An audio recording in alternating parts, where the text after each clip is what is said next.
Okay, good.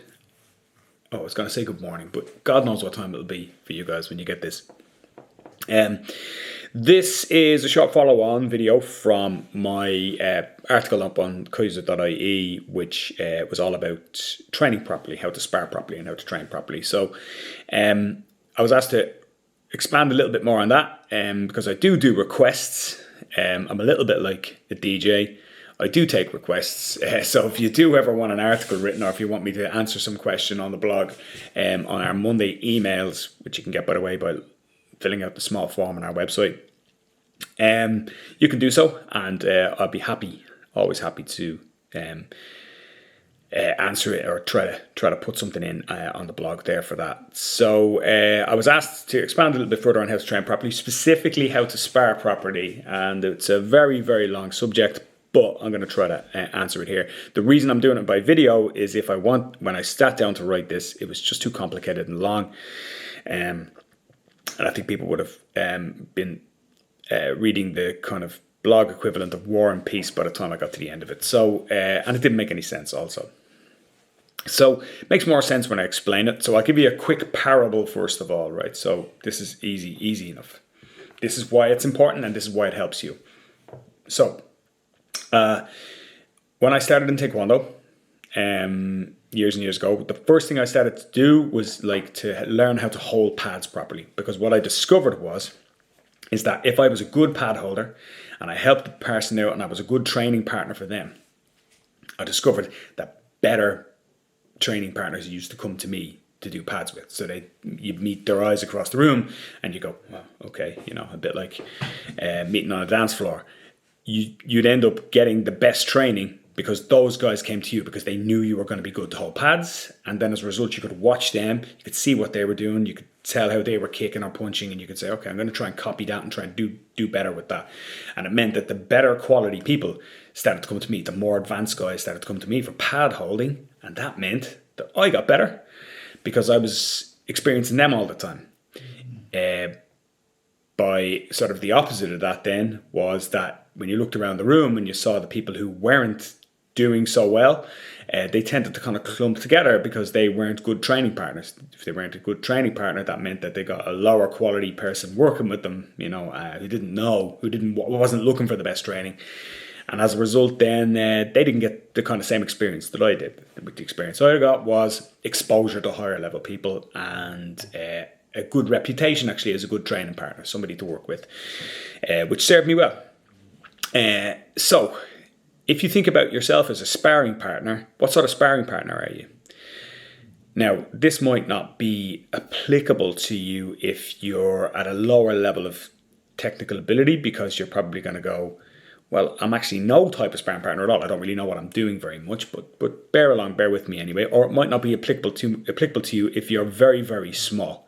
So if you're particularly light and small, you might look at yourself and go, well, you know what? I'm no type of sparring partner because I can't use any strength or power on anyone. So, however, let's proceed with this. So what sort of sparring partner are you? Let's look at me. I'm 90 kilograms and I'm 6'2". Forget about my experience, forget about my belt level for the moment. 90 kilograms and 6'2" means that most people in the room, as in about 90% of them, are smaller than me. So if I step onto the mat to do 10 rounds of sparring with people and I just give maximum pressure, if I put my shoulder in their face, I squash them all the time and I just hurt them, and weight hurts, size hurts, what am I going to get the next session? I'm going to get people running away from me instead of sparring with me. So for me, I took a very good decision, and one of my best decisions very early on was to say, okay, I'm going to try to roll or train light. I'm going to try and train really, really technically. So I'm just going to try and do the moves that I want to do without power, without too much pace, and without too much strength. So what that means is that the whole room opened up to me. So instead of just having the 90 kilo guys plus, or the 85 kilo guys at best, wanting to train with me, it meant that the whole room started to want to train with me, or knew, maybe not want to, but maybe knew that if they train with me, I wasn't just going to smash them and squash them, that I was going to be a good technical role, that I was going to be somebody who, when they sparred with, at the very least, they weren't going to get hurt if they were lighter. So they knew that if they trained with me, they weren't just going to get squashed if they were lighter people. And at best, maybe that I could give them a really good technical challenge, that I could give them a challenge that meant that they were going to improve technically, which is what everybody wants. Coming up to sort of competition time, obviously it's different. You want to have more people who are more your size, and maybe you want to use your strength and power more often. But if you're constantly just trying to squash people, smash people, it doesn't really work for you. And what it means is that people literally start to run the other way. Now you're going to say, okay, well, what about me? I'm kind of middle of the road. I'm like 75 kilos. I'm a 75 kilo guy. It's not really applicable to me, your story, but it is true. And there is even guys who are lighter and smaller than me now who I will be very careful with training because I feel that they could injure me, they could hurt me. And what I mean by that is that I have to play very safely. I don't play technically. I don't play different types of guard. I just make sure I get on top and that they don't injure me through their crazy scrambling or wild movements or anything like that. So what does that mean? That means that they don't get really the maximum effect of sparring with me. No matter how many times I talk to some people, by the way, this is still the case. So they don't get the maximum effect of sparring with somebody who's technically better than them. So let's now change it around. Let's think about, instead of me sparring with other people and now the room opening up to me because I can spar light, think about somebody who's going against somebody who's technically better than them. So let's take a blue belt coming into a room that's full of purple, brown, and black belts. Maybe he's even smaller and lighter.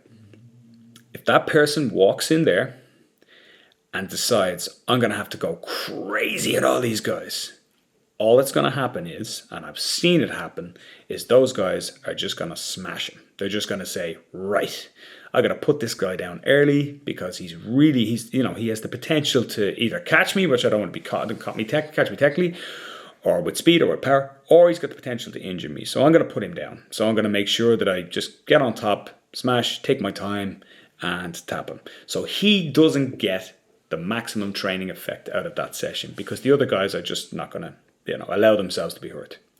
So what should he do? Well, usually he should allow the other person to lead the spar. So let's see how hard he wants to go. The person who's more technically proficient than I am. Let's see how hard and fast he goes, and then I'll match that pace. And then we can have like a game of chess. And in chess, you can spar anybody, right?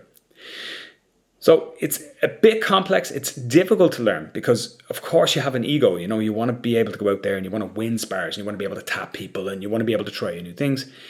But all of this can still be done in a good way, in a correct way, if you're technically proficient and if you're willing, more than anything, to kind of switch off your power, switch off your idea of winning the spar, of going out there and having to tap people. There's two things that will happen then. First of all, those better guys will come seek you out, like the way I was as a pad holder. The better guys will look around the room and say, where's that technical kid gone? Where's that guy? There he is over there. He's the guy who plays technically. He's going to play like a good game of chess with me. I'm going to have to be mentally sharp with him, not just physical. And then what's going to happen is the rest of the room will open up to you. So you'll be able to go with the smaller, lighter girl who's very technical, plays a really good different type of guard, and you'll be able to train with her. So that means you'll get more spars more often that are challenging, more things that improve you, instead of just the mat wars, the gym battles, which are going to be one or two, maybe a night if you're lucky. So look, if you have any questions, get in touch. I'm available on the usual channels. It's Barry at kyuzo.ie for the email, which is the best way to get me, to be honest. But you can also get me on @GrapplerMan on Instagram, and of course you can follow the newsletter as well. Just go on the website there. You'll see a little box, and it's got all of our contact information there. You can just fill that in. It's a quick name and email address. And you'll be added to the newsletter. You'll receive something every week. You'll receive info on when we're starting beginner classes and courses, but you'll also get some tips, videos like this one, and articles over time as well. So listen, this week I've got a really special camp coming up. I'm training with Felipe Andrew. He's in our gym. He's in Kyuzo all week, along with Melissa Cueto and Leticia Cardozo. Leticia and Felipe are, of course, regular visitors to Kyuzo. So they're here once a year and have been since just before COVID. So I think 2020, maybe 2019 was their first year here. So it's an exciting time. It's an exciting week. It's going to be a great week of Jiu Jitsu. I hope you'll be there. If you're not, I hope to see you really, really soon. I'll see you on the mat.